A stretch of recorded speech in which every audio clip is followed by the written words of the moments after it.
नमस्कार। राजस्थान भगवती क्लासेज में आपका हार्दिक स्वागत है। अपन ने राजस्थान ज्योग्राफी की जो पीछे की क्लास थी उसमें अपन ने जो है वर्षा ऋतु को समझा था। मानसून किस प्रकार राजस्थान में प्रवेश करता है, कौन कौन से मानसून जो है राजस्थान को प्रभावित करते हैं और किस प्रकार प्रभावित करते हैं, सभी चीज़ें जो थी अपन ने पीछे की क्लास में समझ ली है। आज जो अपन राजस्थान की जो ऋतुएं चल रही थी, अपने शीत ऋतु को अपन समझते हैं कि जो शीत ऋतु कितने प्रकार की होती है, उसमें कौन कौन से जो है फेज आते हैं, अलग अलग जो पार्ट होते हैं शीत ऋतु की, कि शीत ऋतु को कौन कौन सी चीज़ें जो है प्रभावित कर रही है, या इसमें मावट क्या होती है, इसमें भूमध्य सागर क्या प्रभाव डालता है शीत ऋतु में, सभी चीज़ें जो है इस वीडियो में अपन पढ़ने वाले हैं। तो शीत ऋतु के बारे में देखते हैं कि शीत ऋतु को अगर अपन बांटें तो ये मुख्यतः दो प्रकार से अपन इस शीत ऋतु को बांट सकते हैं। कितने प्रकार से बांट सकते हैं शीत ऋतु को? दो प्रकार से, जिसमें पहला जो पार्ट मैं लूँगा, जो शीत ऋतु में पहला पार्ट मैं लूँगा इसमें, वो लूँगा अपने मानसून प्रत्यावर्तन काल। कौन सा लूँगा? मानसून प्रत्यावर्तन काल। मानसून प्रत्यावर्तन काल, या इसको दूसरा अगर मैं नाम दूं तो लौटता मानसून काल। लौटता मानसून काल, लौटता मानसून काल या मानसून प्रत्यावर्तन काल। मैंने इसको पहला जो इसका पार्ट है शीत ऋतु का वो लिया है कि मानसून प्रत्यावर्तन या लौटता हुआ मानसून काल जो है शीत ऋतु के पहले पार्ट के रूप में अपन इसको ले रहे हैं। दूसरा अगर अपन इसमें पार्ट ले रहे हैं शीत ऋतु का तो नाम लेते हैं इसमें शीत ऋतु। शीत ऋतु पहला लिया है मानसून प्रत्यावर्तन। शीत ऋतु के अगर दो भाग किए अपन ने, कि दो भागों में बटी हुई मुख्यतः, एक जिसको कहते हैं मानसून प्रत्यावर्तन काल या लौटता हुआ मानसून काल, दूसरा जो है शीत ऋतु या मावट का काल। शीत ऋतु या मावट का काल, अगर इनका काल पीरियड देखें किस समय ये आती है, किस टाइम में आती है, तो ये जो शीत ऋतु होती है मध्य दिसंबर। शीत ऋतु जो आती है मध्य दिसंबर से अपने फरवरी तक, मध्य दिसंबर से फरवरी, तो जो भी फरवरी गई है वो लगभग अपने सर्दी में गई है। तो मध्य दिसंबर से लेकर फरवरी तक का जो काल है वो अपने किस में आता है? अपने शीत ऋतु में आता है। जो मानसून प्रत्यावर्तन का काल कहलाता है उसका अगर टाइम पीरियड देखें तो अक्टूबर से कहलाता है अपने नवंबर। अक्टूबर से जो नवंबर तक का काल होता है वो कौन सा होता है? अपने मानसून प्रत्यावर्तन का जो है काल होता है। तो अपन दोनों को अलग अलग प्रकार से समझेंगे कि शीत ऋतु किस प्रकार राजस्थान में आ रही है, किस प्रकार प्रभावित कर रही है, मानसून प्रत्यावर्तन जो लौटता हुआ मानसून काल है वो किस प्रकार अपनी को प्रभावित कर रहा है, किस प्रकार राजस्थान में आ रहा है, या मानसून जो प्रत्यावर्तन हो रहा है, वापस जाने का जो काल हो रहा है मानसून का, वो किस प्रकार हो रहा है। तो इसको समझने की कोशिश करते हैं कि 23 दिसंबर, सबसे पहले अपन डेट ले रहे हैं 23 सितंबर। जो सितंबर लिया था अपन ने कि वर्षा ऋतु जो है मध्य सितंबर तक आती है, तो 23 सितंबर को होता क्या है कि सूर्य जो होता है वो अपने 23 सितंबर की डेट है कि सूर्य जो होता है अपने 0 डिग्री जो विषुवत रेखा होती है इस पर क्या होता है? लंबवत चमक रहा है। 23 दिसंबर को क्या हो रहा है कि सूर्य जो है अपने विषुवत जो रेखा है, विषुवत जो 0 डिग्री रेखा है, जो दो भागों में बांटती है पृथ्वी को, उत्तरी गोलार्ध और दक्षिणी गोलार्ध में, तो ये 0 डिग्री पर लंबवत चमकती है। किस दिन? 23 दिसंबर को जो सूर्य है वो अपने विषुवत रेखीय क्षेत्र जो होता है या 0 डिग्री जो क्षेत्र होता है उसमें लंबवत चमकता है। उसके बाद में होता क्या है कि जैसे जैसे जैसे जैसे टाइम बढ़ता जाता है, ये पहले अपने अपने कर्क रेखा पे चमक रहा था, लेकिन जैसे जैसे टाइम बढ़ता है ये दक्षिणायन होता है, सूर्य किधर हो रहा है? अपने दक्षिणायन। तो ये कौन सा गोलार्ध है? दक्षिणी गोलार्ध है। और ये ऊपर वाला कौन सा है? उत्तरी गोलार्ध है। तो जैसे जैसे टाइम जा रहा है, जैसे जैसे सूर्य क्या हो रहा है? अपने दक्षिण की तरफ प्रस्थान कर रहा है और दक्षिणायन हो रहा है। सूर्य किधर हो रहा है? दक्षिणायन होते होते अपने जो मकर रेखा है इस पर लंबवत चमकने लग जाता है। ये कौन सी रेखा है? अपने मकर रेखा है। 23.5 डिग्री जो नीचे वाली दक्षिण की तरफ होती है वो मकर रेखा होती है। तो जो सूर्य होता है वो जैसे जैसे टाइम जाता है, जैसे अपने सितंबर चला गया, सितंबर के बाद में अक्टूबर आ गया, तो अक्टूबर में क्या होता है? लगभग अक्टूबर में ये जो है मकर रेखा पे लंबवत चमकने लग जाता है और अपने दक्षिणायन की शक्ति अपने मकर रेखा पर की ओर खिसक जाता है, वे मकर रेखा पर अपने लंबवत चमकने लग जाता है। और सूर्य सूर्य जब दक्षिणायन हो जाता है तो होता क्या है कि उत्तरी गोलार्ध में जो है तापमान में क्या आ जाती है? कमी आ जाती है। जब सूर्य दक्षिणायन हो जाता है तो तापमान में क्या आ जाती है? उत्तरी गोलार्ध में कमी हो जाती है। तापमान में कमी होने के कारण अपने पहले भी बात कर चुके हैं, दाब में क्या होता है? तापमान में कमी के कारण दाब बढ़ जाता है, वायु दाब क्या होता है? बढ़ जाता है। और दक्षिणायन क्या होगा कि तापमान में दक्षिण में सूर्य होने से तापमान में वृद्धि हो जाती है। दक्षिण जो क्षेत्र है उसमें, या जो अपने मकर रेखी जो क्षेत्र है इसमें तापमान में वृद्धि होती है और वायुदाब में कमी हो जाती है। तो जो हवाएं अब चलेगी वो किधर से किधर चलेगी? अपने जो तापमान उच्च तापमान से निम्न तापमान की ओर निम्न तापमान से उच्च तापमान की ओर चलेगी, अधिक दाब से निम्न दाब की ओर ये जो है हवाएं चलेगी। तो अब जो हवाएं चलेगी यहाँ पे होता क्या है कि जब हिंद महासागर में यहाँ पे क्या होता है? दाब अधिक हो जाता है और जो अपना उत्तरी जो क्षेत्र होता है या अपना जो राजस्थान वाला जो इंडिया वाला है जो क्षेत्र होता है, इसमें जो है दाब की अधिकता हो जाती है। तो हवाएं किस तरफ चलेगी अपने, जो है पहले चल रही थी अपने दक्षिण पश्चिम से उत्तर पूर्व की ओर, और अब जो हवाएं चलेगी वो कैसे चलेगी अपने उत्तर पूर्व से दक्षिण पश्चिम की ओर, पहले के हिसाब से उल्टे चलेगी। पहले जो हवाएं चल रही थी वो चल रही थी अपने दक्षिण पश्चिम से उत्तर पूर्व की ओर, लेकिन अब वर्तमान जो समय की बात कर रहा हूँ कि सूर्य जब दक्षिणायन हो चुका है, अब जो हवाएं चलेगी वो चलेगी अपने उत्तर पूर्व से दक्षिण पश्चिम की ओर। ये हवाओं का क्रम रहेगा। इसको एक बार और समझ लेते हैं कि हुआ क्या है कि जब सूर्य दक्षिणायन हो चुका है, अपने मकर रेखा पे लंबो चमकने लग जाता है, तब उत्तरी गोलार्ध में जो है तापमान में अधिक कमी हो जाती है और जो दाब है वो अधिक हो जाता है। उत्तरी गोलार्ध में हुआ क्या है, टेम्परेचर तो लो हो गया और जो प्रेशर होता है वो क्या हो गया, अपने हाई हो गया। और ये जो हो गया अपने दक्षिणी गोलार्ध, इसमें क्या हो गया, टेम्परेचर तो हाई हो गया और जो प्रेशर है वो अपने लो हो गया। तो हवाई जो चलेगी अपने किधर से किधर चलेगी, उत्तर से दक्षिण की ओर। किधर से किधर चलेगी, अपने उत्तर पूर्व से दक्षिण पश्चिम की ओर। पहले जो चल रही थी अपने दक्षिण पश्चिम से उत्तर पूर्व की ओर चल रही थी, लेकिन वर्तमान जब समय की बात कर रहे हैं तो हवाएं चलती है अपने उच्च वायुदाब से निम्न वायुदाब की ओर। तो अब चलेगी ये हवाएं जो है उत्तरी पूर्वी दिशा से अपने दक्षिण पश्चिम दिशा की ओर, उत्तरी पूर्वी दिशा से अपने दक्षिणी पश्चिमी दिशा की ओर। तो ये जो हवाओं का प्रत्यावर्तन हुआ है किस दिशा से, पहले दक्षिण पश्चिम से उत्तर पूर्व की ओर जा रही थी, लेकिन अब जो है उसी दिशा की विपरीत आ रही है, उत्तर पूर्व से दक्षिण पश्चिम की ओर आ रही है। तो ये जो काल कहलाता है, कौन सा कहलाता है, मानसून प्रत्यावर्तन काल कहलाता है। मानसून प्रत्यावर्तन काल कहलाता है। तो ये मैंने आपको समझाया कि मानसून प्रत्यावर्तन किस प्रकार हो रहा है, कैसे कैसे जो है मानसून प्रत्यावर्तन कर रहा है। अब जो अपन मानसून प्रत्यावर्तन को समझने के बाद कि मानसून किस प्रकार आ रहा है, मानसून जो हवाएं हैं वो अब उत्तर पूर्व से दक्षिण पश्चिम की ओर आ रही है, अब उनके समझने के बाद अपन दूसरे जो पार्ट है मानसून प्रत्यावर्तन को, शायद आपको समझ में आ गया होगा कि मानसून प्रत्यावर्तन किस प्रकार हो रहा है, मानसून किस प्रकार लौट रहा है। अपन बात करेंगे शीत ऋतु की दूसरे पार्ट की, जो कि आता है मध्य दिसंबर से अपने फरवरी का काल, मध्य दिसंबर से फरवरी का काल, जिसको कहते हैं मावट का काल। कौन सा काल कहते हैं इसको, मावट का काल। अपन बात कर रहे हैं 22 दिसंबर की। कौन सी डेट की कर रहे हैं, 22 दिसंबर की, जिसकी थोड़ी सी मैप से समझाने की कोशिश करूंगा कि 22 दिसंबर को होता क्या है कि ये कौन सी रेखा होती है अपने 0 डिग्री, जिसको कहते हैं अपन विषुवत रेखा। कौन सी कहते हैं, विषुवत रेखा। विषुवत रेखा के ऊपर का पार्ट जो होता है उसको कहते हैं उत्तरी गोलार्ध, जो कि अपन ने पिछली जो उसको समझा था मानसून प्रत्यावर्तन काल को, उसमें भी थोड़ा सा इसको समझा था। तो उसको कहते हैं उत्तरी गोलार्ध, और जो दक्षिण की तरफ होता है इसको कहते हैं अपने दक्षिणी गोलार्ध। क्या कहते हैं, दक्षिणी गोलार्ध। तो 22 दिसंबर को होता क्या है कि जो 23.5 डिग्री दक्षिण की तरफ जो रेखा होती है इसको कहते हैं अपने मकर रेखा। कौन सी रेखा कहते हैं, मकर रेखा।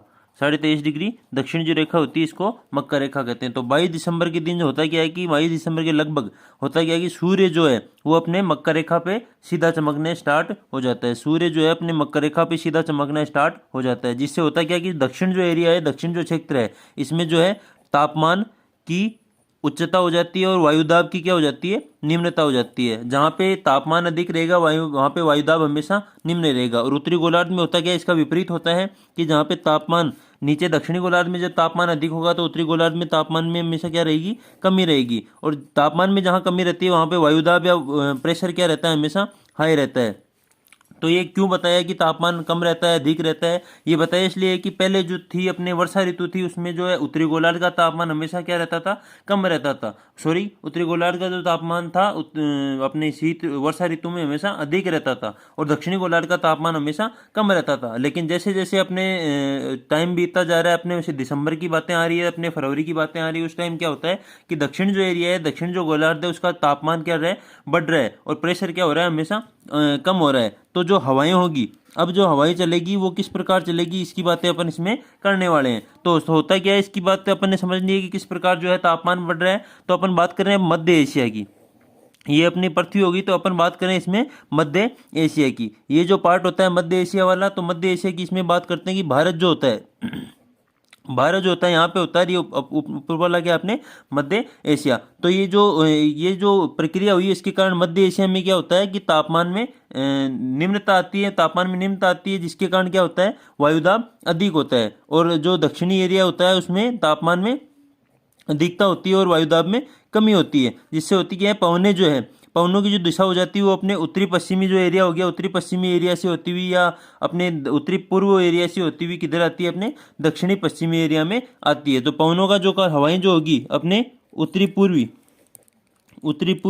और उत्तरी पश्चिमी एरिया से उड़ती हुई आएगी, उत्तरी पूर्वी और उत्तरी पश्चिमी जो एरिया है उससे उड़ती हुई किधर आएगी, अपने दक्षिण पश्चिम की ओर आएगी। तो उत्तरी पश्चिम में कौन कौन से एरिया हैं, अपने मध्य एशिया हो गया अपने, जो इससे क्या होता है कि जब मध्य एशिया का तापमान कम होएगा और जो वायुदाब है अधिक होएगा, तो हिंद महासागर जो है बीच में, इंडिया की जो दक्षिण की तरफ हिंद महासागर है, उसमें होगा क्या, उसमें जो है तापमान में अधिकता रहेगी और वायुदाब जो है निम्न रहेगा। तापमान में अधिकता और वायुदाब निम्न रहेगा। इसमें जो जब ये तो जब हिंद महासागर में वायुदाब निम्न रहेगा, तापमान में अधिकता रहेगी, जो दो पवने हैं वो अपने उत्तर पश्चिम से किधर आएगी, अपने हिंद महासागर की तरफ आएगी, उत्तर पश्चिम से हिंद महासागर की तरफ आएगी। तो उत्तर पश्चिम में अपना कौन सा एरिया है, भूमध्य सागर, कौन सा है, भूमध्य सागर। तो ये जब ये पवने जो है उत्तर पश्चिम से अपने हिंद महासागर की तरफ आएगी, निम्न वायुदाब की तरफ आएगी, उच्च वायुदाब से निम्न वायुदाब की तरफ आएगी, तो अपने साथ कुछ लाती है, थोड़ी थोड़ी क्या लाती है, साथ साथ आर्द्रता लाती है। और वो आर्द्रता किसका कारण बनती है, अपने मावट का कारण बनती है। वो आर्द्रता किसका कारण बनती है, मावट का कारण बनती है। तो शायद आपको समझ आ गया होगा। वापस थोड़ी सी समझने की कोशिश करते हैं कि 22 दिसंबर के दिन होता क्या है कि जो सूर्य जो होता है वो अपने मकर रेखा पे लंबवत चमकता है, जिसे दक्षिणायन या दक्षिण जो गोलार्ध की बात करें तो उसमें तापमान में अधिकता हो जाती है, और जहां तापमान में अधिकता होती है वहां पे वायुदाब हमेशा क्या रहता है, कम रहता है। तो इसके विपरीत देखें, अगर उत्तरी गोलार्ध की बात करेंगे तो तापमान में निम्नता रहेगी और वायुदाब में अधिकता रहेगी।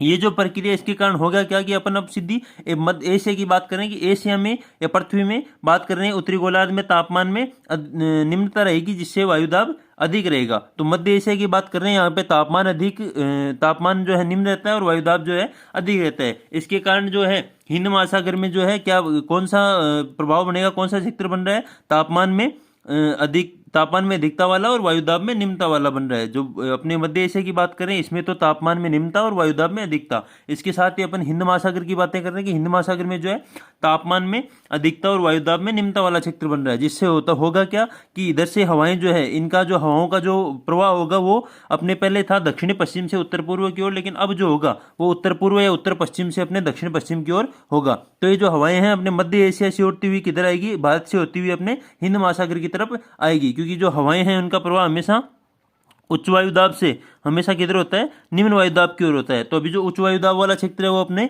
उत्तरी गोलार्ध में बना हुआ है, इसलिए जो हवाएं होगी वो मध्य एशिया से उड़ती हुई अपने किधर बाहर की तरफ होती हुई हिंद महासागर की तरफ आएगी। तो हिंद महासागर के अपने पश्चिम की ओर, उत्तर पश्चिम की ओर कौन सा सागर है, भूमध्य सागर। तो ये जो हवाएं हैं अपने भूमध्य सागर से होती हुई अपने किधर, भारत होती हुई थोड़ी बहुत अपने हिंद महासागर की तरफ आएगी। तो भूमध्य सागर से जब हवाएं आएगी तो थोड़ी बहुत अपने साथ आर्द्रता लाएगी, और वो आर्द्रता जब लाती है तो थोड़ी बहुत वर्षा अपने राजस्थान में, भारत में करती हुई आती है। इसी वर्षा को क्या कहते हैं, अपने शीत ऋतु वाली वर्षा को मावट कहते हैं। तो मावट का काल आपने समझ लिया होगा कि मावट किस प्रकार आ रही है। अपन इसमें ये समझेंगे कि मावट कौन कौन से कारणों से आ रही है, मावट में एग्जाम के हिसाब से कौन से प्रश्न पूछे जा सकते हैं, उनकी चर्चा जो है अपनी करने जा रहे हैं। तो मावट का जो उद्गम होता है, अब मैं माउट के बारे में चर्चा करने जा रहा हूँ कि माउट का जो उद्गम होता है वो कहाँ से होता है। तो माउट का जो उद्गम हो रहा है, अपने बात की थी भूमध्य सागर से। कहाँ से हो रहा है, भूमध्य सागर से। अगर पूछ लिया जाए कि माउट का उद्गम कौन से सागर से हो रहा है, कौन से एरिया से हो रहा है, तो भूमध्य सागर से हो रहा है। माउट का उद्गम कौन से एरिया से हो रहा है, भूमध्य सागर से, जो कि पश्चिमी विक्षोभ, जिसको अगर बात करें कि इसको कौन से विक्षोभ से हो रहा है, ये पूछ लिया जाए तो पश्चिमी जो विक्षोभ है, माउट का उद्गम अपने पश्चिमी विक्षोभ से हो रहा है। माउट का उद्गम कहाँ से हो रहा है, अपने पश्चिमी विक्षोभ से हो रहा है। कौन से सागर से हो रहा है, भूमध्य सागर से। विक्षोभ पूछ लिया जाए तो पश्चिमी विक्षोभ या भूमध्य सागरीय चक्रवात भी आप इसको बोल सकते हो। ये जो हवाएं अपन ने बात की थी किधर किधर से आ रही है, तो अपने ईरान, अफगानिस्तान और पाकिस्तान से होती हुई ये उत्तर भारत में प्रवेश करती है, और उत्तर पश्चिमी जो एरिया है, उत्तर भारत में प्रवेश करके उत्तर पश्चिमी जो एरिया है या उत्तरी जो एरिया है अपना गंगानगर और हनुमानगढ़ का, वहाँ से प्रवेश करती हुई हल्की फुल्की जो बारिश है अपने राजस्थान में करती है, जो इसको क्या कहते हैं, शीत ऋतु की बरसात इसको कहते हैं, जिसको क्या नाम दिया गया है, माउट नाम दिया गया है। ये जो पंजाब हरियाणा ये बरसात करती हुई अपने राजस्थान में भी हल्की फुल्की बरसात करती है, इसको क्या नाम दिया गया अपने माउट नाम दिया गया है। अगर माउट का समय आपको पूछ लिया जाए तो मैंने बताया था कि माउट का जो समय है वो दिसंबर से, माउट का जो समय है दिसंबर से अपने जनवरी माह में कहा जाता है कि माउट का जो समय है मुख्यतः वो लगभग जनवरी में, सर्वाधिक वर्षा तो इसकी होती है जनवरी में। बाकी इसका जो काल अगर पूछ लिया जाए तो इसका काल अपन बताएंगे दिसंबर से जनवरी में। सर्वाधिक वर्षा किस महीने में होती है तो वो होती है अपने जनवरी में। माउट से सर्वाधिक वर्षा जो होती है अपने जनवरी माह में इसकी होती है। अगर पूछ लिया जाए राजस्थान में सर्दियों की वर्षा मुख्यतः कौन सी हवाओं से आती है तो उत्तरी पश्चिमी हवाओं से, उत्तरी पश्चिमी हवाओं से। सर्दियों की वर्षा राजस्थान में कौन सी हवाओं से आ रही है तो अपने उत्तरी पश्चिमी हवाओं से सर्दियों की वर्षा राजस्थान में आ रही है। माउट का कारण कौन सी हवाएं होती है तो माउट का जो कारण होती है, माउट का कारण जो होती है वो अपने जेट स्ट्रीम, जेट स्ट्रीम हवाएं होती है उनको माउट का कारण बताते हैं। अब आपको बताता हूँ कि जेट स्ट्रीम होती क्या है। ये जब जेट स्ट्रीम का नाम है तो आपको ये भी जानना जरूरी है कि जेट स्ट्रीम यहाँ पे होती क्या है। तो जेट स्ट्रीम को समझते हैं कि पृथ्वी व सौरमंडल, क्या पृथ्वी और जो सौरमंडल होता है उसमें पवनें चलती है। कौन सी? पृथ्वी और सौरमंडल में पवनें चलती हैं जिनको क्या कहते हैं? जेट स्ट्रीम कहते हैं। पृथ्वी,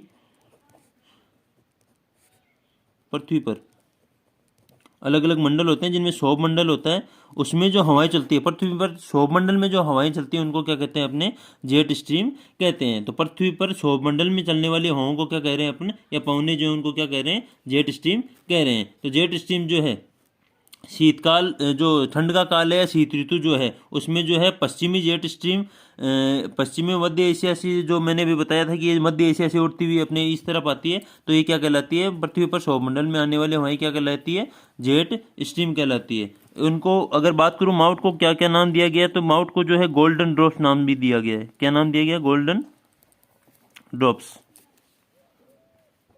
माउट के नाम की बात कर रहे हैं जिसमें माउट को कौन सा नाम दिया गया? अपने गोल्डन ड्रॉप्स भी माउट को कहा जाता है। किस नाम से? गोल्डन ड्रॉप्स, जिनको सुनहरी बूंदे या गोल्डन ड्रॉप्स नाम से भी इसको जाना जाता है। अगर ये बात करूं कि ये जो है किस फसल के लिए सर्वाधिक प्रभावित होती है, किस फसल के लिए सर्वाधिक लाभदायक होती है, तो रबी की जो फसल होती है, रबी की जो फसल होती है उसके लिए ये जो माउट होती है सर्वाधिक लाभदायक होती है।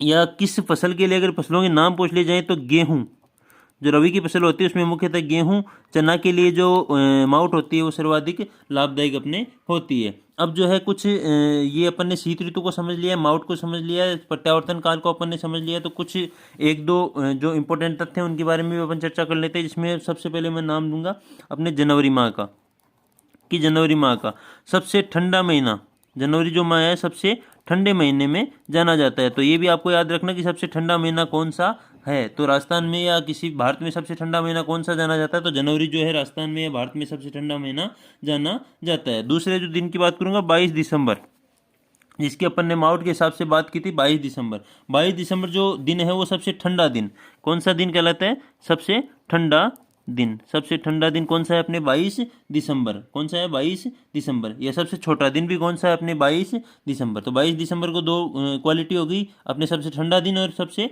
छोटा दिन। क्योंकि इस टाइम क्या होता है, सूर्य जो है दक्षिणायन चमकता है, इसलिए ये सबसे ठंडा दिन या सबसे छोटा दिन कहलाता है। अब जो है दो तथ्य हो रहे हैं कि राजस्थान का बरखोयांसक कौन सा एरिया कहलाता है, कौन सा जिला कहलाता है, या कौन सा स्थान कहलाता है राजस्थान का बरखोयांसक? तो इसकी बात कर लेते हैं। राजस्थान का